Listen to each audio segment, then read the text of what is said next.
Psixiatrik müalicə epizodun ağırlığı dərəcəsinə görə, psixiatrik diaqnozun növünə görə dəyişir. Ən sadə dillə desək, ilk epizod depressiyada bu müalicə minimum 6 ay çəkməlidir. İkinci epizodlarda bu 2-5 il, üçüncü epizodlarda isə daha uzun müddət çəkə bilər.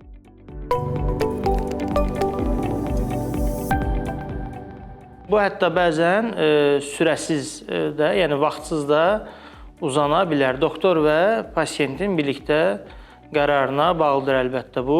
Şizofreniyada bu daha uzun müddət olur, bəzən illərlə, bəzən həyat boyu ola bilir. Bipolar pozuntuda da yenə bu həyat boyu davam eləyə bilir. Ən azından biz uzun müddət, belə deyək 5 il müalicənin davam eləyəndən sonra ola bilər ki, dərmanları kəsək, amma yenidən təkrarlayarsa bu artıq uzun, yəni illər, hətta ömür boyu davam eləyə bilər.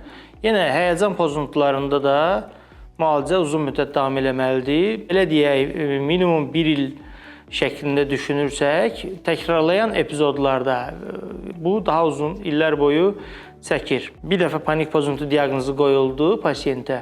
6 ay, 1 il, yəni müalicə aldı.